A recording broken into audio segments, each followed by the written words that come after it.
দিনাজপুরের হিলিতে পেঁয়াজের দাম বেড়েছে।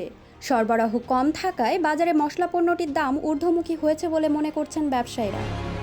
হিলি বাজার ঘুরে দেখা গেছে দুদিনের ব্যবধানে এখানে আমদানিকৃত ও দেশি পেঁয়াজের দাম কেজিতে 10 থেকে 15 টাকা বেড়েছে।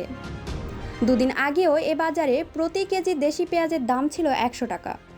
বর্তমানে তা বেড়ে কেজি প্রতি 110 থেকে 120 টাকায় বিক্রি হচ্ছে। ভ্যাট দায়মুক্ত থেকে লাভজনক ব্যবসা পরিচালনার বিশ্বস্ত সহযোগী দ্য রিয়েল কনসালটেশন, স্বচ্ছ ভ্যাট আইনে দক্ষ ন্যায্য ভ্যাট প্রদানে। আর আমদানিকৃত প্রতি কেজি ভারতীয় পেঁয়াজ বিক্রি হচ্ছে 90 টাকায়। এর আগে যার দাম ছিল কেজিতে 85 টাকা। এদিকে হিলি স্থলবন্দর কার্যালয় সূত্রে জানা গেছে, দুদিন আগে বন্দরে আমদানিকৃত পেঁয়াজ প্রকারভেদে 72 থেকে 78 টাকায় বিক্রি হয়েছিল। বর্তমানে তা বেড়ে কেজিতে 88 থেকে 90 টাকায় বিক্রি হচ্ছে। হিলি স্থলবন্দর আমদানি রফতানিকারক গ্রুপের সভাপতি হারুনুর রশিদ বলেন, দেশি পেঁয়াজের সরবরাহ কমে যাওয়ায় দেশের বাজারে আমদানিকৃত ভারতীয় পেঁয়াজের ব্যাপক চাহিদা রয়েছে, কিন্তু চাহিদা অনুযায়ী আমদানি বাড়ছে না।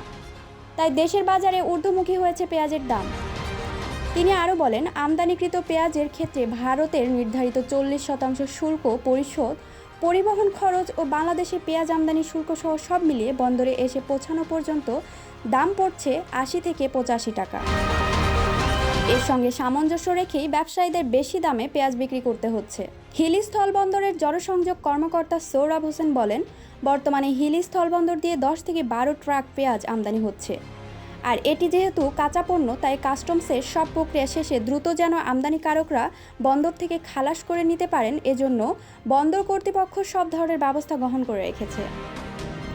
প্রসঙ্গত, অভ্যন্তরীণ বাজারে পেঁয়াজের সংকট ও দাম বাড়ার কারণে গত 7 ডিসেম্বর পেঁয়াজ রফতানিতে নিষেধাজ্ঞা আরোপ করে ভারত সরকার। চলতি বছরের 4 মে তা প্রত্যাহার করে নেওয়া হয়।